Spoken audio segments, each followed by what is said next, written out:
Ассаламу алейкум, урматтуу туугандар. Биз Талас районундабыз. Бул жерде Манас Ордо деген жерге келдик. Бул жерде ошол Манас атаны чагылдырган музейлер жана ошондой эле Манас атанын күмбөзү бар экен. Анан бул жерде кароол чокусу бар. Ошол жерлерди дагы биз сиздерге бир сыйра көргөзүүгө аракет кылабыз буюрса.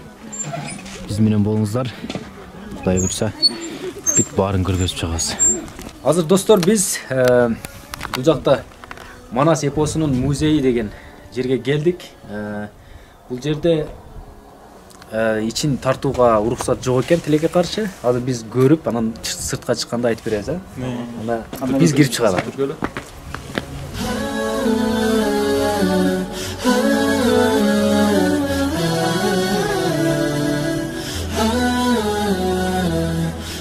Сонун музейдин ичине камера киргенге мүмкүнчүлүк болгон жок. Ошого байланыштуу мунун ичинде аябай кызыктуу кылып айтып беришти. Бизге аябай жакты. Сонун кыргыздын ар бир эле жери кооз, ошол кооздукту сактап калуу бир ар бирибиздин милдетибиз. Талас эли дагы мына ушундай кооздукту сактап калыптыр. Терең ыраазычылык. Биз келип ошол илгерки кыргыздардын кандай жүргөнүн биз көрүп кетип атабыз азыр. Өтө сонун экен.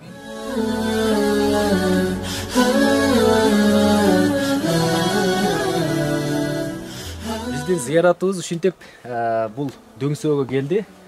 Айтсаң, ушул дөңсөөнүн аты эмне деп аталат? Кароол чоку деп. Кароол чокусу, Мындайча айтканда өзү айтып турбайбы? Кароол чоку депчи. Кароол чоку деп. Баягы үстүнө чыгып карасаңар, Таластын жеринин бардык жери көрүнөт да эми. Шаары көрүнөт, шаары айылдары көрүнөт. Азыркы заманбап менен айтсаң, буну дрон деп да айтап койсоң болот да. Дрон. Заманбап кылып айтсаң, дрон деп атасаң болот. Ошентип түшүнсө болот турбайбы? Анда мунун үстүнө бардык нерсе көрүнөт турбайбы анда? Ооба. Таластын шаары көрүнөт, Талас шаары. Сонун экен анда. Анда кечиктирбей баралы анда. Биргеликте жүргүлө. Жүргүлө биргеликте.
Мынеке достор, Кароол чокусунун чокусуна да чыктык.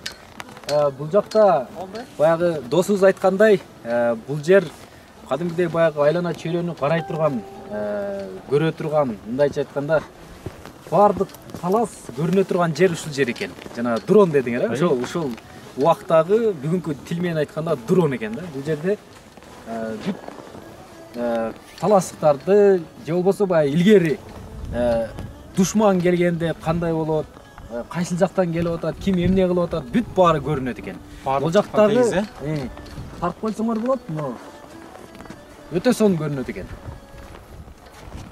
Мисалы, Талас кыргыз жеринин бардык жерлери сонун. Ошолордун арасынан дагы Талас жеринин эң сыйлуу жерлеринин бири.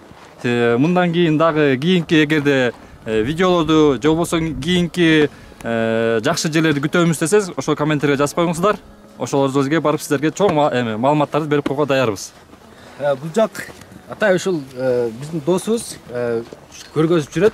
Бул жакта эмне болот бул жак? Бул 31 августтарда, татып койсоңор бул жак. 9 майда баягы сахнасы бар, улак оюндары болот, концерттер болот. Улак оюн ушул жерде өтөт турбайбы? Кыргыздын улуттук оюндары ушул жактан өтөт экен. Мына буяка Жети областтан келип, ар тараптан адамдар келип, бул жактан ушул Манастын бул күмбөзүнүн жанына келип, буякта кыдырышып, ошону менен бирге эле биякта улуттук оюндарды ойноп кыргыздар ушу ынтымакка чогулушат да. Анткени ар бир адам, ар бир кыргыз бул Манас баатырын билүүгө милдеттүү. Анткени бул бизди чоо алыскы Алтайдан чогулуп келген Манас баатырыбыз болуп эсептелет да. Бирок сонун экен монда көрсөң Көзүң тойбойт да. Бардык жер бүт баары көрүнөт турбайбы? Мына бул жактыкы көрсөсөңөр могул Манастын эстелиги тетиги. Айланасындагы 40 чоро.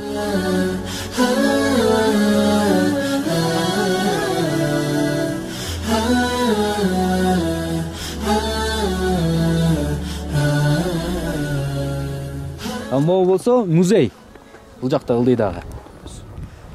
Бул жак болсо азыркы Манастын күмбөзү мына ушул экен. Жакынырактан бир алып койсо өтө сонун болот.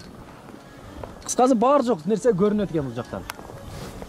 Таласка коноктордун келгендин коноктордун бардыгы эле ушул жак менен келип, баягы күмбөздү көрүшүп, мисалы жакшылыктардын бардыгы ушул жактан өтөт, көпчүлүгү. Мисалы башка райондордон келет, үлпөт тойлорун биргеликте сүрөткө түшүп, эстелик үчүн өздөрүнүн иштерин кылып кетет. Бул жерде күн сайын эле үлпөт той болот окшойт, Кышы жайы. Сезон. Баардык учурда болуп турат, Сонун экен бирок. Азыр Манас күмбөзүн дагы бир көрсөтүп коебуз, Манас күмбөзүн дагы бир көргөзүп өтөбүз буюрса. Бул жак үшүп калды анда. Бул жак беттерин тартсаңыз, могу айылды, баардык айылдарды, могу талаалары бөлүнүп турат го. Ошол жерлерге фасоль айдалат, беделер айдалат. Кыскасы эгиндер да. Могу досуз айткандай баягы таласты эң жакшы сөзү бул фасоль. Ошо фасольдун баары могу бул жака эгилет экен. Мынакей. Гектар жерлер турат бул жакта. Туугандар эми ылдый түшүп Манастын күмбөзүнө барып, ошол жактан дагы калган эмебизди улантабыз. Калган анда эмесе кеттик. Негиз бул жакта фасоль бышып, фасоль сатылганда эле свадьба болот турбайбы анда, Кеттик.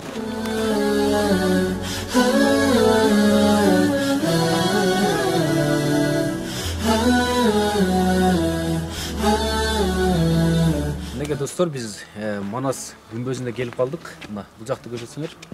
Манас күмбөзү мына ушул жер экен. Акырын барып көрсөтүп коелу.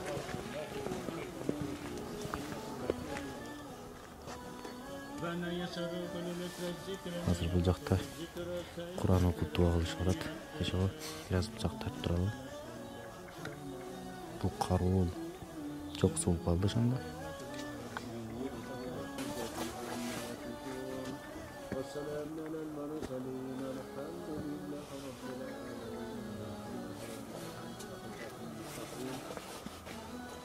والصلاة والسلام على رسوله وعلى محمد.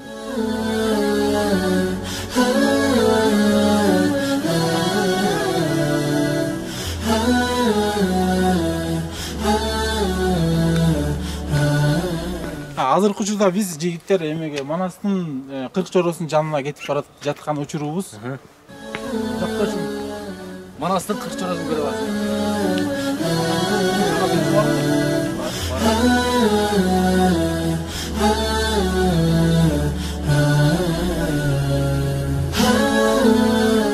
Мына ортодо турган чоң бул биздин Манас атабыздын эстелиги. Бул айланасында болсо ошо 40 чоросунун эстеликтери. Тиги эстеликтин астынан тартсаңыз, бир укмуш көрүнөт. Көзүң тойгуз. Сонун экен бул жакка карасаңар. Жайдагы вообще деске кой. Жап-жас. Оно турат го. Ушул жерге көп фончот. Свайда омер үчүн. Аккайыңды ушул жерде. Ушул жерге фончот ушул жерге. Мынакей, бул жакта 40 чоросу турат. Биз көргөн жанагы Кароол чокудан көргөн жерлерибиз ушул жер. Кароол чокуда жакшы жер экен, Мындай караганда дизайнын да жакшы келтирген бул жерден. Кирип келгенде кире беришинен көрөсүң эстеликтен турганын. Андан кийин 40 чоросун тегерегинен көрө аласыздар. Албетте бул Манас баатыр бизге аябай чоң бир шыктандыруучу. Манас атабыз аябай баатыр болгон, күчтүү, канча деген жоолорду жеңген, биз манас атабыздан көп пайдаларды алабыз. Анткени биз негизи дин боюнча бул мекенди коргоо имандан дейт. Ал манас атабыз бул мусулман болгон. Ошол себептен бул манас атабыздан көп баатырлык, айкөлдүк деген жакшы сапаттарды алабыз. Үлгүлүү сапаттарды алабыз. Ошентип биз акыркы жыйынтыкчоочу бөлүккө келип жеттик. Ошол кыргызстандыктар бул жакка келип, Манастын күмбөзүн келип көрүп кетиңиздер.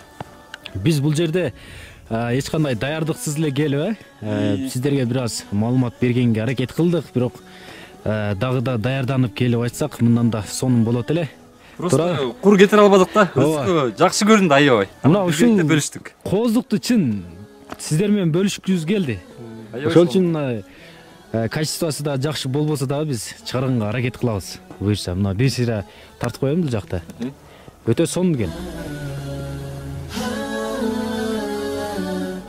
Могул көрүнүштү баарыңыздар телевизордон же болбосо сүрөттөн көрсөңөр керек, Могул жерде. Мынакей. Могул көрүнүш аябай сонун жер экен. Бул жерде клип тартса болот экен, сүрөткө түшсө болот экен. Баягы үйлөнүү, үлпөт тойлордун баары ушул жерде эки жаш түшөт экен. Бирок ошол кооздук ошол түшкөнгө жараша экен. Бул жерде эс алып олтура турган жерлер, досубуз айткандай, бул жер жайында андан да кооз болуп калса керек. Бул жагы дагы өтө сонун. Келиңиздер, көрүп кетиңиздер. Кыргыздын ар бир жери сонун. Бул жакта боз үйлөр тегилет. Ал жакта теги. Бул ёлкалардын аркы жагында болот. Андан кийин ипподромдо да тегилет боз үйлөр. Кымызкана абалар көп болот да. Жайында келиш керек экен. Буюрса жайында да келебиз. Тосоласызбы? Келиңиздер. Иншалла. Ар дайым ачык жолубуз. Ооба. Эшигибиз ачык ар дайым. Буюрса. Манастын баатырлыгын, тарыхын уккан ар бир кыргыз ушул элине, жерине кызмат кылам деген мотивация ала алат. Бул жерде сонун экен. Бул жерде Бакай ата менен Канекей апа деп бул жерде жазылып турат. Айкели. Мына көрдүңүздөр, колунда тесме бар.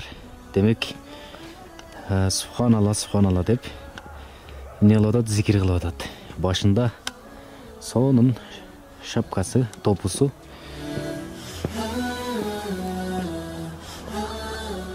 Манас мына ушинтип калды.